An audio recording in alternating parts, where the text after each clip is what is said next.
this is going to be your best Listen. podcast ever. Epicurean, but OFC and pink lemonade's pretty damn good. It'll put your boat in the marsh.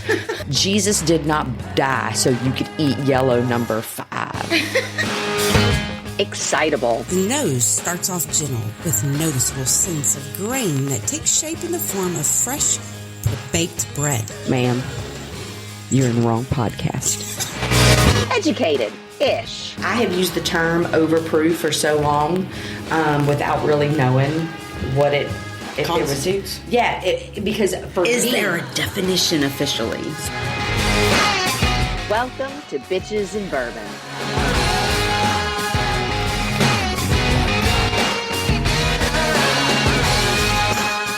And we're live. Hello, Reba. How are you? Hey, girl. Hey, girl. Hey, girl. I Hey. am getting through the week.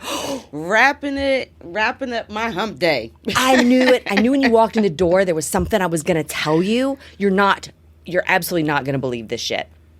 So I'm working today in the bitch barn, and I walk out the front door, and like 10 foot off of the porch, a full-grown doe in the middle of the day, in the middle of my backyard. Yeah.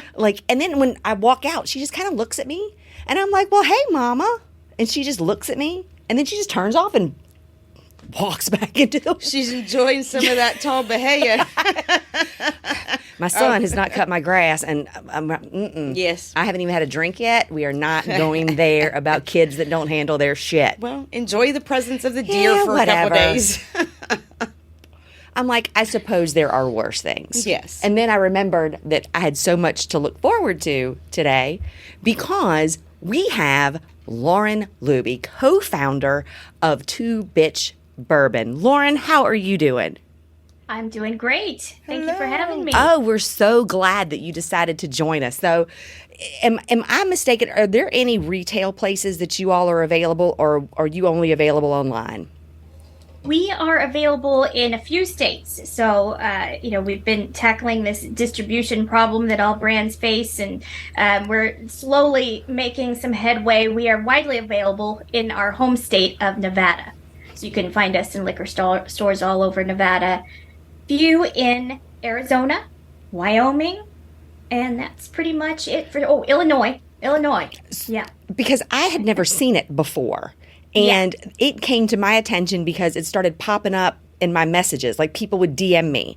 Like, you guys... cool. Yeah, they're like, have you tried this bourbon? Have you tried this bourbon? Because we're the bitches and you're the bitches. And they're like, you guys absolutely have to get together. And I'll tell you, I don't typically... I think I've ordered booze online one other time when we couldn't get the new riff here. Oh, and then the Cask Masters Kilcoman, when they had their special release of the Kilcoman. I ordered your graduation gift online. The Hemingway and I Rye. think that's the only time that I had. So I haven't done it very often. I'm kind of a look, touch, see girl. But I have to tell you, it was quick. I've got alarms going off everywhere. I have to tell you, it was quick. It was easy. I think my shipment was here in 3-4 days tops. It was just a really great service you guys have. That's great. Yeah, this is a fairly new service to us. We are being able to sell directly to people online is kind of a new thing. There's this 3-tier that is always in place. You have to have the distributor, you have to have the retailer, all in between the brand and the end consumer. We would love to just be able to sell directly, but thanks to our federal government and all the laws, we cannot. So this company that we've been working with is Speakeasy Co., and we signed up with them last fall, and it has allowed us to be able to sell to 30 plus states through our website, and it's been amazing. It's been really fun. How long have they been selling, like, prior to, like, in any of the states? Speakeasy? No, like in the store. Like, how long have you guys been selling? Oh, in store. So our company started in 2016 was when we founded the company, and by 2017 we had our first product in bottle and on shelves. Nice. Very exciting. Well, let's Yes. talk about this bottle a little bit. Mainly, I'm really, really, really, really ready to drink it. Yes. When Lauren said, "Is your availability this week?" I'm like, "Please, God, yes, yes, We're due. please. We're ready. Thank you, ma'am." This is the Eureka Gold. Cheers. It is going to come in at about $60 online. It's $59.99. It is bottled in Las Vegas. It's at 52% ABV, and it is at least 2 years old because it is your straight bourbon. Is that correct? Yes, and this is coming in at about this last Eureka Gold was about 4 years old. Those barrels were. Those age statements, we get all these labels printed up, and it has a window that we have to use, and so it's not always. It's always got the minimum at least, but it doesn't always give us credit for the more aged stuff. I swear to God, Reba, if you keep twirling the bottle on the table, I'm going to wear you out. Okay. Done. You can hear everything in these mics. Sorry. So I have to tell you, and we talk a lot about labeling and what those things mean. So there's a couple of things about the Eureka Gold, and we're also going to get into the small batch with Bite. We have that one too. I really kind of wanted to talk about the labeling because I think so often in the whiskey industry we get a little hemmed up in our brains about labels and what a thing is called. For instance, whiskey must be made in Kentucky, and small batch must be better, and the older the better, and the more expensive the better, and blends are pretty much shit, and all of these like single barrel. Misconceptions. Yeah, like single barrel is the way to go. And we've talked about it numerous times before. You could call this, I don't know, liver juice, and I would definitively still drink it. Like, I don't care what you call it. I just need it to be a great product. Yeah. And quite frankly, you do get kind of nervous when you see something like, I think on the small batch, the age statement is like a year. And when you see those younger whiskeys, you get a little nervous about those things. But then you realize that according to federal regulations, the youngest barrel in the bottle is what has to go Right. on the age statement, right? Yes. So especially when you're talking about cooking, it's true in anything. If you're going to use an aged beef, that's going to be fantastic. But I'm gonna pair them with fresh, brand new vegetables, and that's going to be delicious. And so I think that when you can pull from different barrels and find a blend that complements each other, that I think that's just as culinary. I think that is just as that takes as much craftsmanship as just saying, hey, this barrel tastes great, we're going to pour it all in bottles just this one time and just be done with it. Right. So I think what our blenders are doing, especially in the whiskey industry, is super, super impressive. And that's kind of what you guys do. Is that right, Lauren?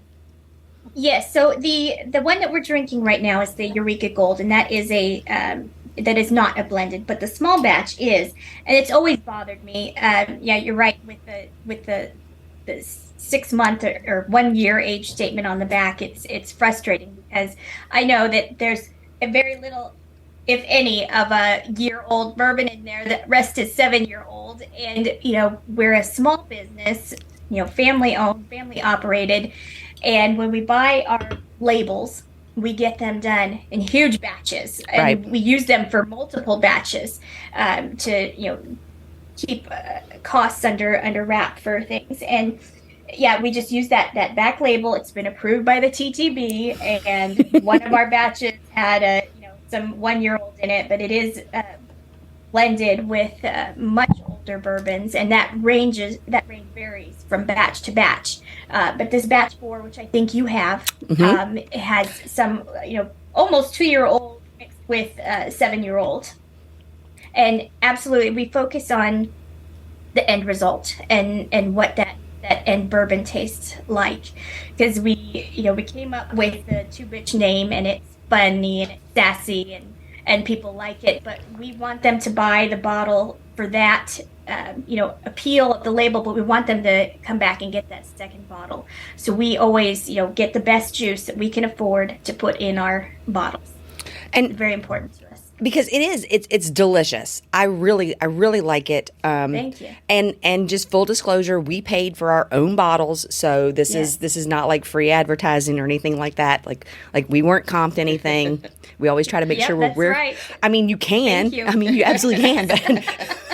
But actually, like, you agreeing to come on the show is wonderful for us. A treat. We love that. But Good. Happy to be here. But we did buy our own bottles, and this is good. It doesn't roll down like a super young bourbon. It doesn't have that tight kind of feel. I think that the spice on the front is pretty indicative of an over 90 proof bourbon, I would say. I noticed on your story you have this great visual of campfires and hanging out and being outside, and the way this warms me right around the back of my sternum Yes. says this is a great winter whiskey. It's comfort. It's gonna hug you, right? And Yes. that's kind of really nice. I like it. It's good. Trying to figure out the flavor that kind of lingers. It's almost like I hate to say banana because I think banana is such an overpowering flavor. Yeah. But there's some kind of, because it's not quite vanilla, but there's a sweet, but it's not overly sweet. There's no candy taste to it at all, which I'm super appreciative of because I really don't get down with super sweet whiskeys. Jack Daniel's Eric Church Special Edition. Like if the whiskey tastes like it's been walked through a Bath and Body Works, like I'm just a little bit not about that life. But We were not about that life. But this one doesn't do No. any of that. No, definitely not. I'll tell you what it does do. It empties quick. Yes. Mine's gone. And that is not a statement on the finish, ladies and gentlemen, because if you wanted to let that finish hang out for a little while, it absolutely would. Not an incredibly long finish, but I think it's an appropriate Yes. finish for a bourbon. What I would expect for 92 proof. Right, absolutely. And I like that the proof isn't pushed so hard so that when you drink it, I can pour another one and I'm not going to feel any kind of way about that. Yeah. I mean, who are we kidding? We don't feel any kind of way about that anyway. How many times have we went seal to trash? Plenty. But if you were just looking for like a regular daily drinker, this would pretty much Yes. suit the bill. For a Agreed. daily drinker, it's going to be a little more pricier than what we typically pay for a daily drinker, but Yes. definitively a weekly drinker, I think it would absolutely be appropriate. Or if you're that type of person that simply only does a nightcap each day, Yeah. then it would be perfect for our We don't daily even know. drinker. We don't even know That's any of a those whole different level. We do. We know Silva. We know. Silva's a nightcap yes. kind of girl. We know those people. We do. And I think she would like this one because it's sturdy, right? Like it's got a good framework to it. Yes. But it's not punch you in the face, kind of overpowering that way. Yeah. So I think she would like that one. For a time when she was kind of looking for something, I like the word you use, sassy, a little sassier. Yeah. Right? Yes. All right. You want to try the other one? Of course. I would love to try the other one here. And then maybe we'll think about some ice. Okay. Just whatever. I feel like we're moving kind of fast, but I've got a lot of things I want to ask Lauren about. So I kind of wanted to get like the introductions out of the way, Yeah. so that we could just move on to like the real stuff I want to ask her. So this one that we are working with right now, and I love the name. It's the smallest of puns, so it's not obnoxious. Yes. But it is really cute when you talk about that small batch with bite. I really like that. It comes in at 100 proof. And this one's the blend, right, Lauren? Correct. Yes. Yes. I'm telling you, I've become more of a fan. Oh, let me make sure I'm right and honest. I appreciate the bite in the title. Yeah. And it goes again. This is twice. So we just did Redwood Empire, Yes. Lost Monarch, also a blend. Loved it. As a matter of fact, right now it's my favorite thing that they're putting out. Again, a blend that is deliciously well done. Yes. And I think really kind of flies in the face of, I don't know if I would call them purists or snobs. I think I would call them snobs. Kind of really flies in the face of that idea that bourbon has to be, or even whiskey has to be a particular thing in order to be valid. What I'm appreciating right now, and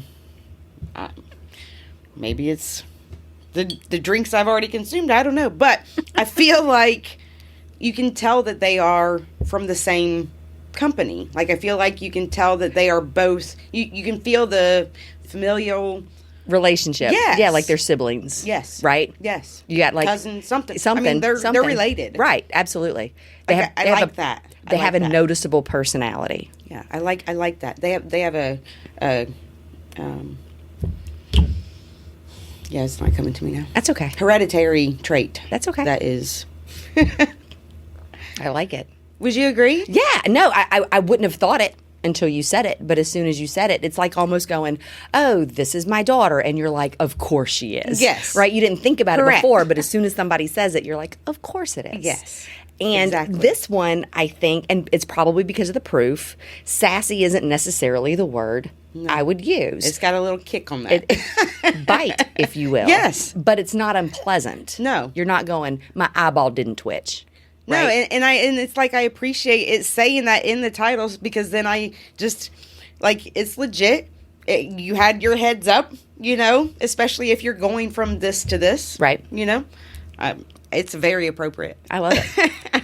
So, Lauren, we talked about when your business started, 2017, and I know that the inspiration of the company came from a very heartbreaking incident in your family.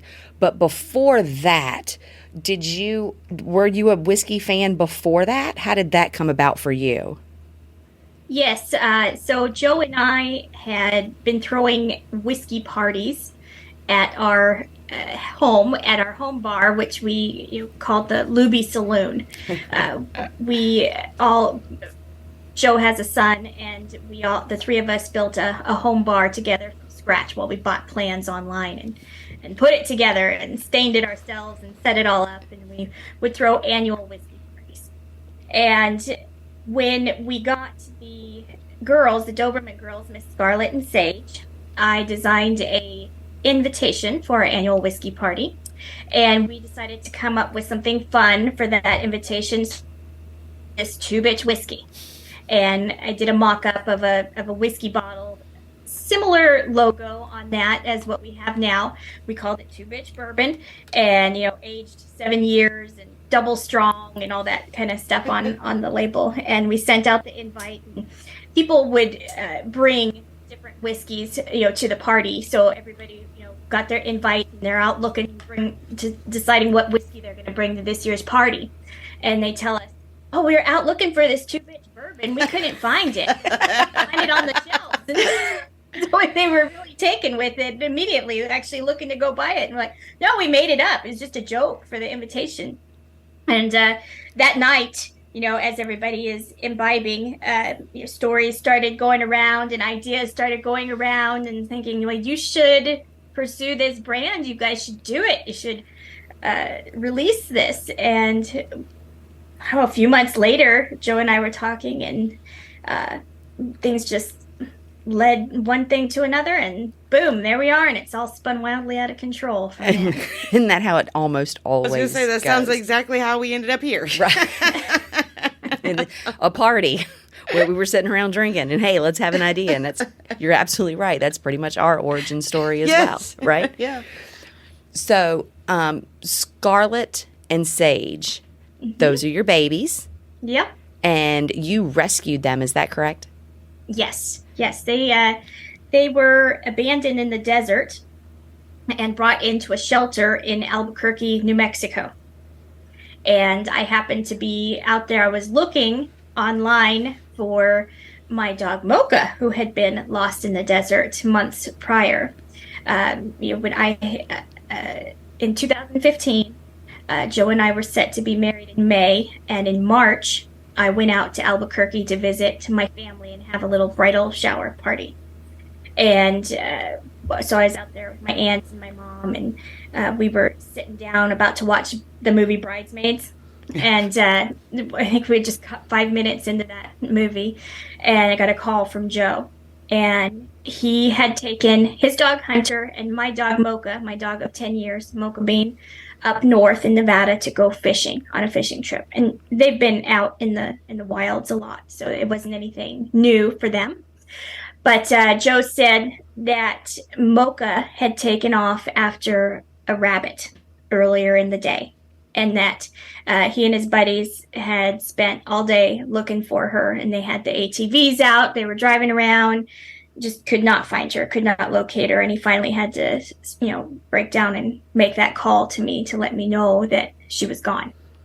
And it was just a horrible feeling, just not knowing where she was, what had happened, like what is going on. I got on a plane and flew back to Nevada, and we drove up back to where Joe had been a few hours north of Vegas, and just walked through the desert, just walking through those sagebrush, looking for her, calling out to her, and it's just so vast out there. It felt just hopeless, like just call out her name and there's nothing. We put up posters, put up all the Facebook posts, social media stuff, and all the shelters, and just looked for her for months.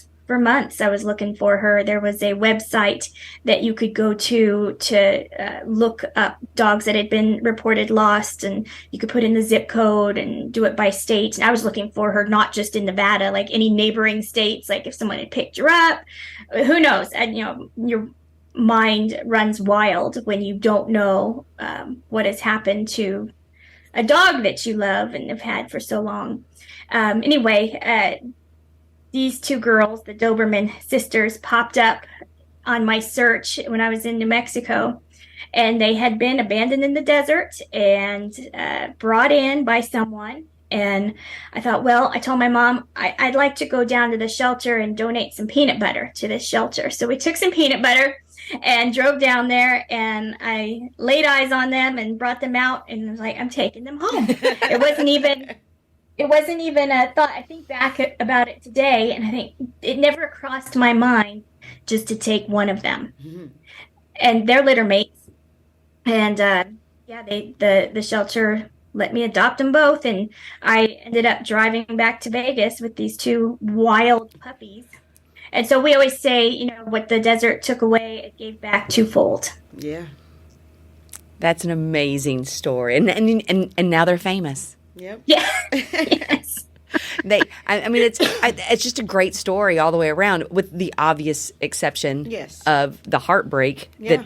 But it sounds like my husband stopping at Vultures to see if it was our missing dog, and it's one of the biggest heartbreaks of the world. Yeah. Right. So I shared with you earlier that we just lost one of our older dogs 2 weeks ago. And we have one more older dog that we're on borrowed time with. And my husband and I, we've talked about it. We don't think we have another one of those. We don't think we have another heartbreak like that in us. It's just devastating, right? Yeah. And so to watch you take that and be capable of saying, okay, I'll do that again. I'll risk that again. I'll love like that again, right? Knowing that you're still potentially going to lose them in your lifetime. Right. And to still be able to do that and then parlay that into a story. I was telling somebody the other day that you can pretty much be certain that a married couple is going to make it if they could do two things, and that's build a house and build a business. If they can do either of those two things together, then they're probably going to make it. Mm-hmm. You and Joe have done both, and that was after he had to call you and tell you that he lost the dog. Like, you guys are soulmates. Like, you guys have been together 3 lifetimes before this, right? That's the only way to explain. Yeah, he jokes that it was touch and go, but it was just a tragedy that struck. I never really blamed him for it, because Mocha loved being outdoors with him, and she was always a very shy dog before. And, when Joe and I got together, she got to experience so many fun things outdoors that she had never experienced before. And she really came out of her shell with Joe. So I never blamed him for it. That's awesome. That's amazing. And now we have these 2 beautiful puppies that may not have been rescued otherwise. Who knows what their fate would have been had you not come along. Yep. And now we have them to thank for this great whiskey. And I do want to talk for a little bit, or as long as you want to. It may be a non-issue for you. It's been kind of an issue for us. Yes. Was there ever any question about the word bitch? Like, did you ever have any questions about that when you were thinking about taking this from your home party, your home invitation, into a larger market? I think the response from our friends was so great, and they loved it. And then mostly our response from people has been really good, really positive. I mean, there's been, a few haters that have been just very few and far between, but don't really have any impact on us. But it's always just been, a fun name. It's alcohol. It's an adult beverage. Yeah, right. It's definitely a play on 21 or older to enter. Right. Yes. And I think that, for adults and in a party mode, in a bar mode, and it's just definitely been appreciated. We do very well in high-end boutiques. Women love it. I've done I bet hundreds of tastings all over the place, and the women that come up and taste it, they love it. They say, they make jokes about, they need to change the label there and put her and her friend on there instead of the dogs. They're like, they messed up the label. We need to give them our pictures. And they love it. It's fun. It's just fun. And then there's definitely no ill will or no ill will intent, nothing. It's just all out of love and fun and partying. So yeah, it's overall it's been very well received. There's been a few issues, but nothing really impactful. When you do the tastings that are primarily female based, has there been a particular line that seems to be more preferred? That is also really interesting. We just did a tasting of 4 of our lines, and that was the Pack Leader Reserve, Small Batch with Bite, Eureka Gold, and our new single barrel, which will be available online here soon. And across the board, everybody has different tastes. They like different things. Our Pack Leader, is a 7-year-old, that's not blended at all, and that's people's favorite sometimes. But sometimes it's the Eureka Gold, and they are at different price points, so maybe that impacts their opinion somehow. But boy, you can't peg just one. Everybody has a different favorite. We had to have that discussion. I had that discussion with somebody the other day. We were doing some Angel's Envy, and I said that I thought they did a really good job with their rye. Yeah. And then I had to back up because that's not quite what I mean. I don't mean that other people do not do a good job with their rye. My palate is more sensitive to rye, so it's harder for me to find a rye that I particularly enjoy. But that doesn't mean it's not a good whiskey. It's not a well-made whiskey. It just means it's not for me. Right? That's all that it means. Correct. And I love that you point that out when you take it to a variety of people. A variety of people are going to say a variety of things. Right? Yes. We'll try things, and I'll absolutely love it. Reba will absolutely hate it. Yes. Especially when we're drinking scotch. I love it. Reba throw it all in the trash. There's been a couple that I will go back to. Baby scotches. Little easy baby scotches. Glenlivet 25 is not a baby scotch. It's a Glenlivet. Yeah, it's not a heavy peat. Right. Well, I don't mean baby as in young. I mean not quite so peaty. Okay. Yeah, that's what I mean. I didn't know what. That's what I meant. I didn't not know by young. Baby meant peat-wise. Yes, that's what I meant. Okay. I understand where the confusion came in. Yes, no, the Glenlivet is a 25-year-old scotch, and I'm really glad you like that one. Yeah. But I think it's simply because that the peat is lower on it. So I always have to be real careful when I talk about what I like and what I don't like. Some of the stuff you can taste it, and it's just not good. Like it's just not good. Yeah, it's not well made. Combination. Wolf Moon. But some things just aren't for you. Oh, definitively. Right? So same as like the sweeter things or whatever. Like you already know I'm out, or I'm really already on the fence before I even taste it. Right. So Nevada's doing some really cool things with whiskey, and I know it was kind of weird there for a little while because I think like in Vegas in particular, they kept changing the laws in the middle of, and whiskey time takes a minute, so once you start and then they change the laws to mean something else, Yes, it's kind of like hard to back up and go back. You're on a path when you start. But like so you've got Smoke Wagon up there. Do you hang out with those guys? I mean, do you like trade secrets and stuff?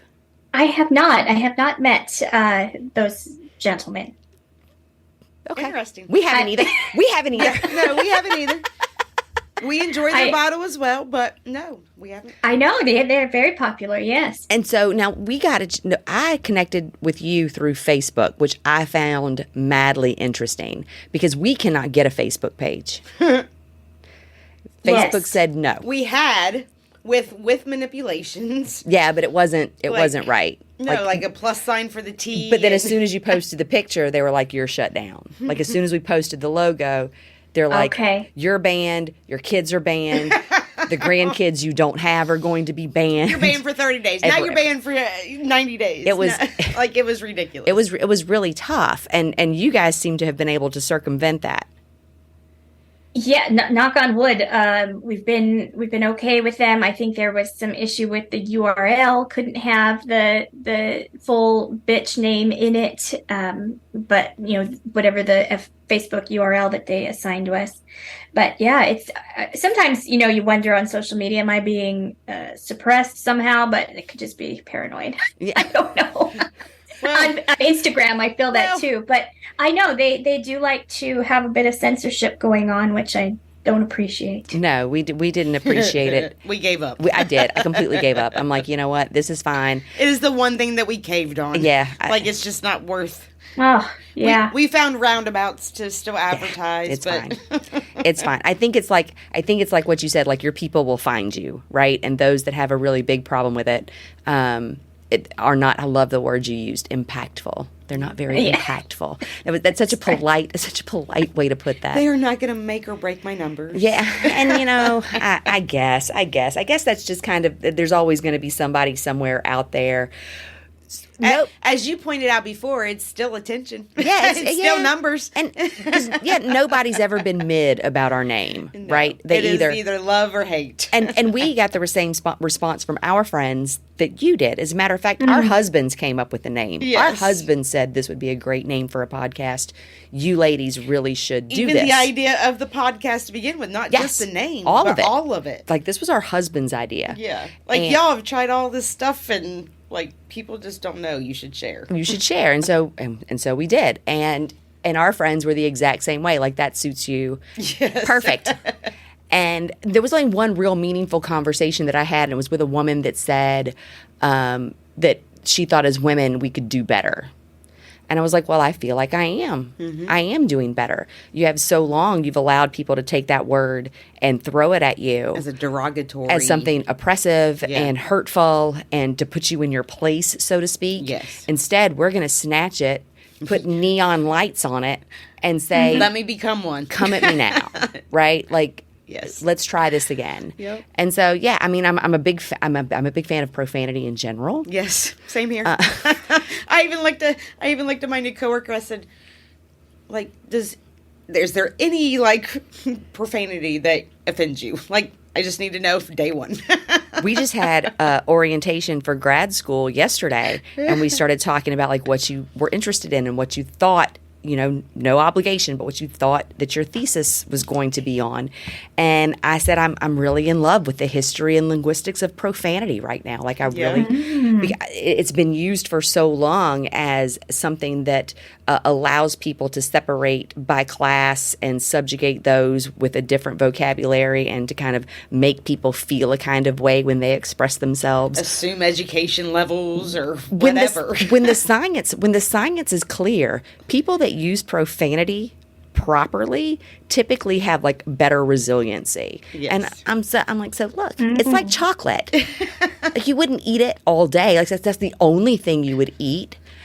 But it's kind of nice, right? It's kind of good for you in little small quantities or whatever. Anywho, I was just really curious, like how you guys were handling that kind of thing. And if you even were experiencing the the Stigma. the stigma that we have And we also encountered. we also posited that it might have something to do with the fact that we're talking about ourselves and your labeling is clearly talking about dogs. Yes. And so we wondered too if context didn't kind of bring something different to the table when people look at it.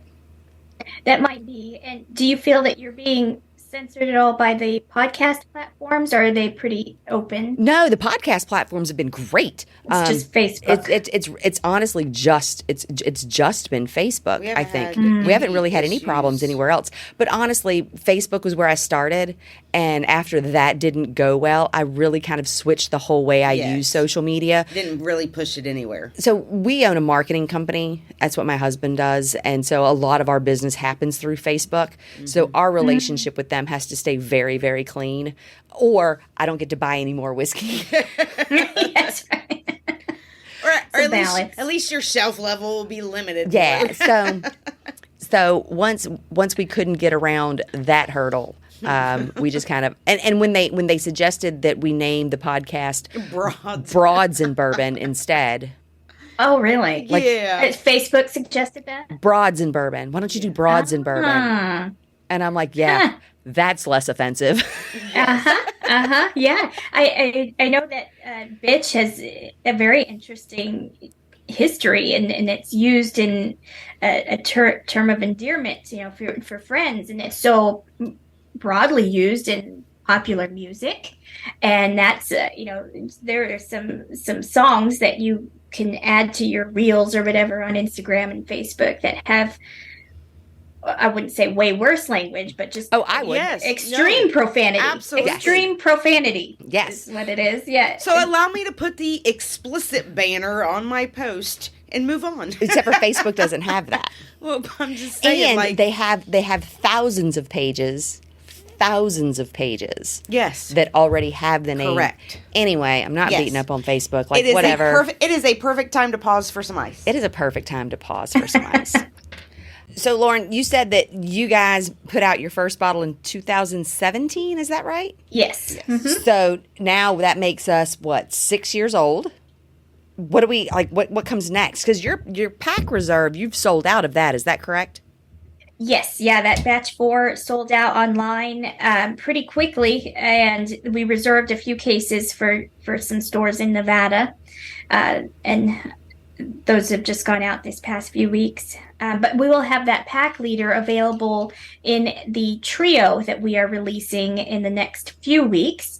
And that is going to be in the 375 milliliter size, so the half-size bottles. So cute. For the first time ever, it's a whole trio collection that we're releasing. It'll have a Eureka Gold, small batch with bite, and pack leader reserve in a 3 set. And we're also going to include these neat glasses that have the logo engraved at the bottom. These neat glasses were invented by a man that we have met here in Nevada. And he was actually the person that we sold our second bottle ever to out of a liquor store in Henderson, Nevada. He bought the second bottle ever. But he invented these neat glasses, and they are shaped really short, and they kind of flare out at the top. And they use them in a lot of competitions. And, the Glencairn, the taller of the glass, are super popular and the most commonly known and used. But these neat glasses have really taken off. And supposedly this flare at the top, he was explaining it to me the other day. The molecules of the alcohol or the ethanol gather around the end here. So when you go to nose out of a neat glass, you are getting the true flavor of the bourbon while the ethanol is dissipating out of that tulip flare. So, and it really is. You can kind of tell a difference. This is kind of fun to have. I think I know my next online purchase. I don't know. Like, that scares me a little bit, because sometimes that ethanol on the nose, especially for those bottles that are a little more Mike Tyson-y, that ethanol on the nose gives you warning. Yes. Like, it's like, no. Hey. I think I would appreciate both. Like, I think I would because that's after Like you can still get the same So you're smell, saying, so right? you're saying do the regular one first, so that you can get all of the red flags if Absolutely. they're there. Yes. And then when you're satisfied that you kind of know what you're getting Absolutely. into, then move to the neat Savor it a glass little more. Then to move to the neat glass so that Yes. you can get deeper, Yes. more split apart. Correct. Okay, I'm down I would with love that experiment. I would love that too. Yeah, I like that. And with the third bottle that we don't have on our table right now. Yeah, I know. No, you. So you get the third bottle and the glasses to try this experiment. It sounds like a great plan. Yeah, you raise a hell of a point because we so often dive into bottles that we know nothing about. And we compare neat to ice, and I would love this experiment. No, you raise a hell of a point. I think I like it. Although if all we had are solo cups, I'm still using that. So, like, I don't even care. Of course. What the fuck are you talking about? I will drink straight out The bottle. That happens. No, I kid you not. My kid and her boyfriend are hanging out the other night. Kid turns around and her boyfriend looks over at her and she says, yeah, she's drinking out the bottle. And it's not the first time he's seen it either. No. But And on a weeknight on random by myself. in all fairness, well, that's because you have to do the damn dishes. And so, like, why are we going to add another glass if we really just don't have to? I mean, in all fairness, like, sometimes that's just fun, right? When you have a whole bunch of people over that have never seen, Oh, hell yeah. you know, like a Johnny Especially- Walker Blue bottle and we're drinking Johnny Walker Blue out of the bottle. Like, Or that's those that always show fun. up and like, I can outdrink you. Like, whatever, fine. How many of those Let's have we do that. found in Let's do fetal that. position in Anyway. the driveway? Anyway, let me reel this in just a little Yes. bit. Okay. So, Lauren, you weren't in the whiskey industry at all before this endeavor, were you? We were not. Neither We were of not. you.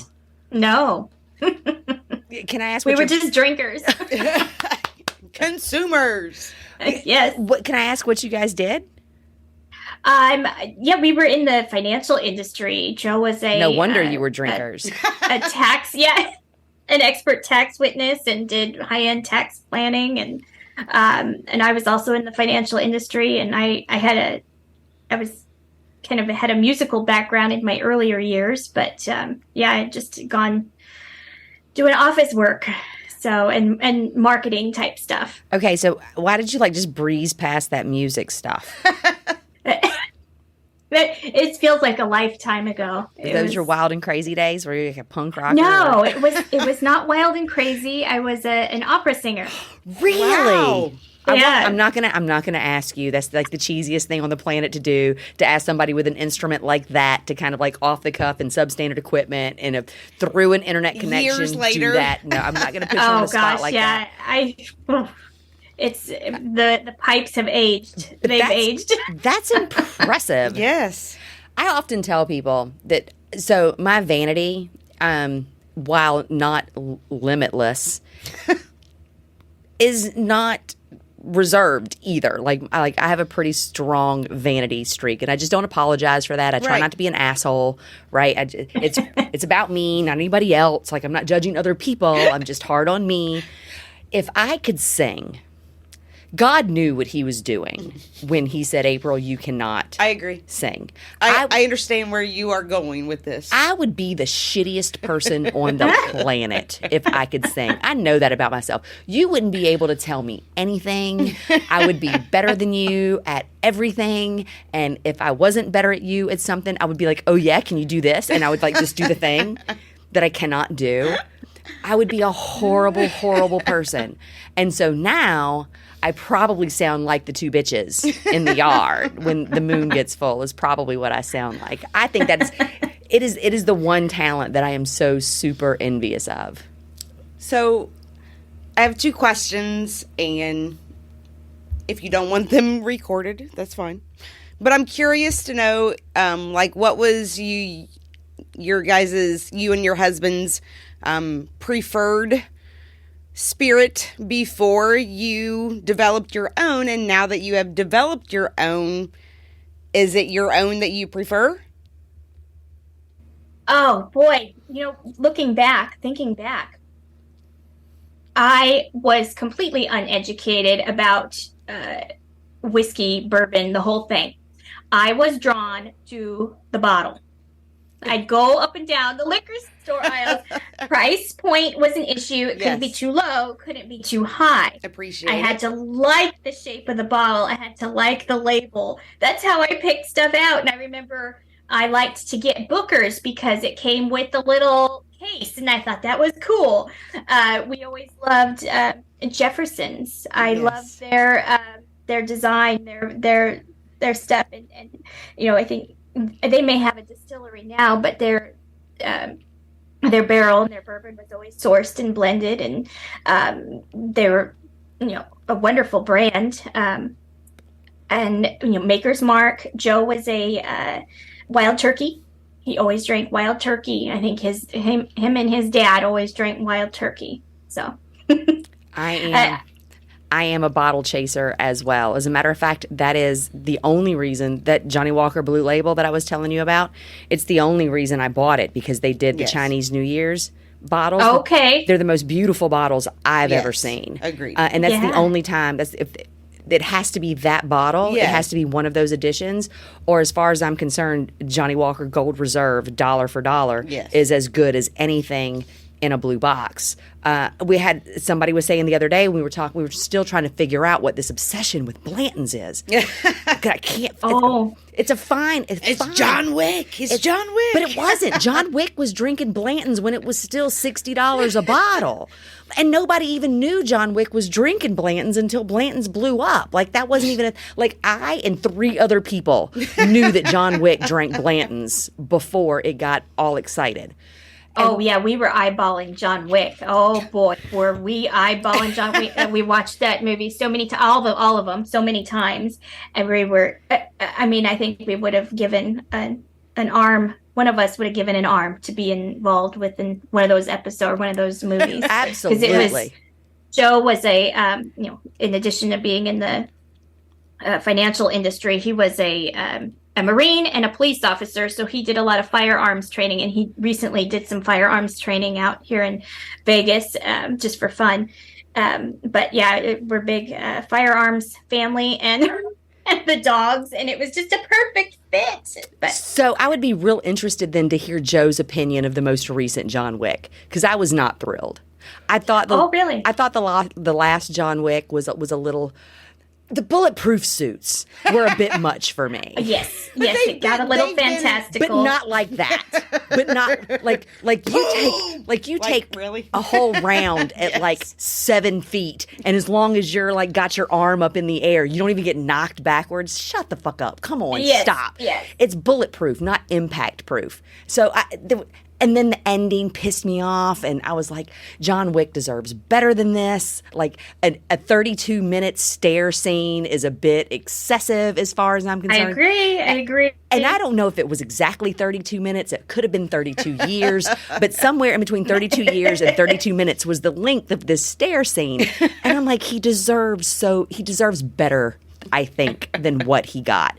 But anyway, I'd be interested to hear Joe's professional opinion on these damn suits. Right. Yeah, I know. I think that we all thought that was very fantastical. And, our son just recently this year became a Las Vegas Marshal. And, he's getting the good bulletproof vests. He did all this against our wishes, but he's out there, in Vegas doing this profession that is so dangerous. And yeah, I actually wish that he had some kind of John Wick bulletproof suit. Yes. But he did splurge and get the very nicest of bulletproof vests. Smart. At least to wear. Very smart. But the guy posited that he thought that maybe it was the design of the Blanton's bottle that has made it so popular. And I'm like, yes. I don't know. Then Willet would be the best-selling whiskey on the market, because the Willet bottle is one of the most original bottles I've ever seen, and I think it's shaped beautifully. Heaven's Door. Yes. The ironwork that Bob Dylan crafted for its label. I mean, that would be Angel's Envy with the wings and the pretty little curvy shapes. That would be a thing. So I don't know. I don't know. There's many bottles that we've purchased because of their look. Yeah. and because of, what's the Blue Run? The Blue Run. Oh, the butterflies. Yes. Love the butterflies. Oh, Coors just bought them, by the way. Who?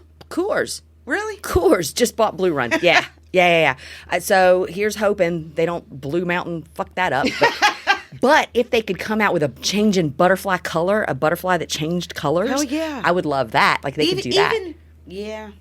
But anyway, so yes, I too am a bottle chaser, and I think that's a completely legitimate reason to buy a whiskey that you've never heard of before.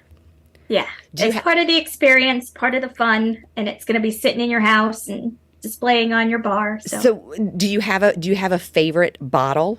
Like now? Oh, well, our bottle is very special. I love our bottle. It is made in Italy, and it was designed by, I cannot come up with his name right now. Very special designer. He does beautiful work. Would love to have him do one of our labels someday, but I think he's very expensive to get. But he designed this bottle he said he was inspired by Rooster Cogburn. So it's like an old Western kind of flask looking I was just fixing to say it's very flasky. And I really like that the dogs are kind of intertwined together. They look, if you hadn't told me they were litter mates, you can tell that the puppies on the bottle have a very special bond as well. It's an absolute great bottle. I like it a lot. Yeah, this is we're lucky to have found this bottle and to use it. I think it's gonna, it's always gonna be the Two Bitch Bourbon bottle. Knock on wood that they keep producing them. We did not have custom glass made for us, so there are other brands that have this, and maybe someday we'll get something custom made. But we're still growing. So yeah, absolutely.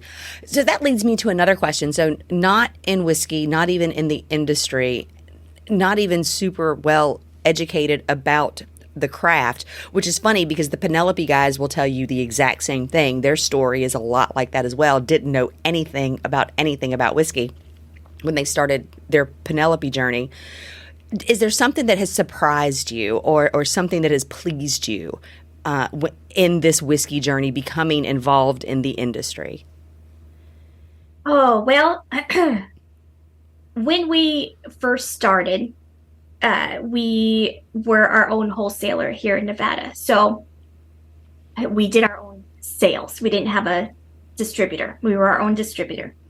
And we loaded up on a few trips. Usually it was Joe, but I went on a few of them. Loaded up with our Subaru Outback and a U-Haul attached to the back of that. Loaded up cases of bourbon and drove around all of northern Nevada selling our bourbon. We did not hit Vegas first. We did northern Nevada. And it was amazing.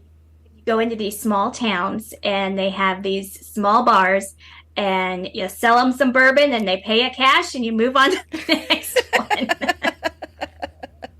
So we sold a ton of bourbon that way. And that was really fun and experiencing, the small town. We're headquartered up in Eureka, Nevada.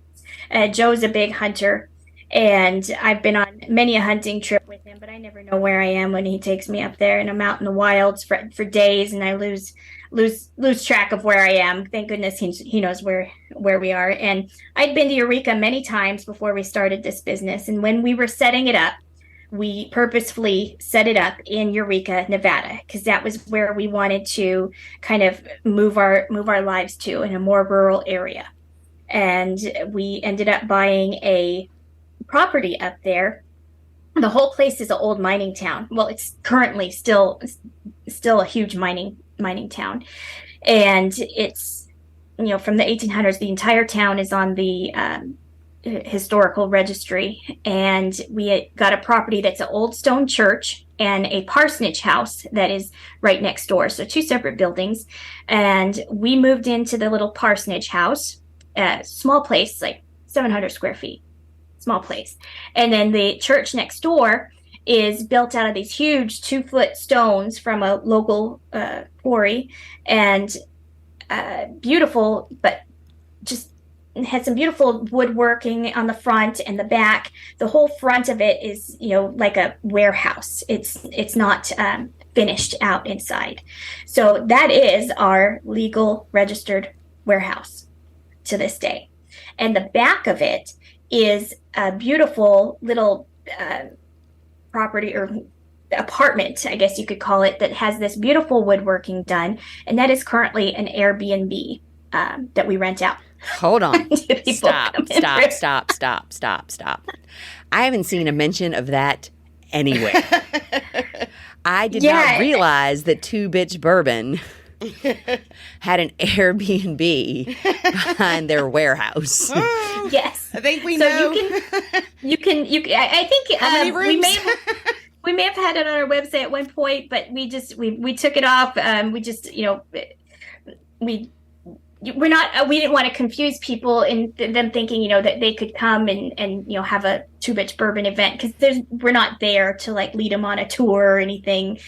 So we try and keep them a little bit separate. But it is a beautiful little apartment, and it's old. It is old. It was built in 1881, so this isn't like a fresh new apartment, but it is beautiful, and it's was refinished in the 1880s. Or 1980s, excuse me, by a carpenter who had one arm.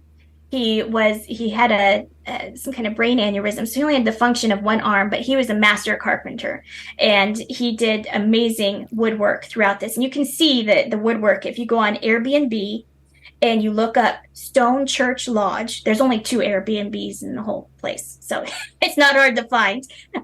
You can see the woodwork that he did, and people love to come through, and they're driving from California to Utah, and it's located right off of Highway 50, which is the oldest or loneliest highway in America, is what they call it. There's nothing on either side of in Eureka for that. So people like to come, and they'll stay 1 or 2 nights, and it has been an amazing experience. People love the history of it, and we've had wonderful guests, and it's been really fun. We allow dogs. We don't charge any, crazy additional pet fees. It's just bring your dog, and your family. We travel with our dogs. We don't go anywhere without our dogs. And that sounds appropriate for a Two Bitch Bourbon Airbnb to not have a pet fee. And I love that. And honestly, I'm just thinking out loud here. I would love to see a Two Bitch Bourbon one-arm carpenter release. Yeah. Hey, that's a good idea. I would really like to see that. And I could already envision some tastes going on of what that would potentially lead to. Like something like less sweet, like real low, woody. Yeah, Yes. like real low on the caramel, real low on the vanilla. Not peaty, but earthy. Not peaty. Like the iron smoke, right? Like not not overpowering. No, and not as smoky as the iron smoke. The yes. iron smoke is real smoky, right? Yes. But something just a little more woodsy. Maybe like the Oak and Eden when they do the spire, like have like locally sourced wood be the source of the spire, and have like your one-armed carpenter Two Bitch Bourbon release. Yes. I like that. I don't know. That's just me. That's just me thinking out loud. I don't know. Lauren, Yeah, go ahead. Oh, go No, ahead. you. Oh, well, the previous owner before, Frank Blues is the name of the one-armed carpenter. And the owner before that was last name Hooper. And there's an advertisement in the Eureka Opera House for Hooper Garage. And he had it around the 1950s. And he was a suspected serial killer. He went to trial on one of his murders and was never found guilty. But the townspeople have lots of stories to tell about that. Oh my! So you can attract to your Airbnb serial killer hunters and bourbon enthusiasts with animals like that. I think I actually have a girlfriend of mine. She is a psychologist, and that's her specialty. Is the psychology of serial killers. Like that's literally what she studies. I actually met one of Ted Bundy's survivors, which was crazy to me. Oh. And you don't even know what to say when like you get introduced to somebody. This is so and so. She's a Ted Bundy survivor. She was in town for one of their conferences or whatever. And like you don't. It's the weirdest feeling. I'm usually pretty good with people. Yeah. But like I don't know how you follow that, right? Like I'm like congratulations. Really glad you're here. Wow. Like the normal things you say to people just feel really awkward, and you don't realize like how awkward it is until you're saying it to somebody like that. And so anyway, it was very odd and very interesting. And yeah, I would love That'd be a cool little not a road trip, obviously. That'd be a cool little airplane ride. Neat little way to spend my miles. I would. I'm down. That'd be so much I'm fun. always looking That'd for be so much fun. a little getaway. Lauren, thank you so much for Yes. hanging out with us. Before we go, what are we looking for? Like what are you excited about? What new kind of projects? What kind of Besides my puppies- next online order. Like what litter do we have coming? Like what are we expecting? So these next few weeks, we're going to be launching that trio set that I mentioned, the trio collection of the 375 milliliters with the neat glass. That is going to be out. Never been done before by us. Also, never been done before is our new barrel program. So that's going to have all kinds of goodies. It's going to, you're going to get a pallet of, bottled. Your own barrel, bottled, special label. We're going to have, the finished barrel. Your barrel will be finished, so you can use it for display. It's and have all kinds of goodies along with it. So that's exciting. And also our single barrel release, which you can buy by the bottle. So that one's a hot one. That one's, I think it's a 117. It's delicious. Yes. But I like everything on ice. I don't even care. All right, till next time, bitches. We'll see you later. Till next time. Cheers. Thanks for hanging out with Ape and Reba on this episode of Bitches and Bourbon. Make sure to check out the links in the show notes, and we look forward to hearing from you. Until next time, here's to bad bitches and good bourbon. Cheers. I mean, you have to like spicy pickle.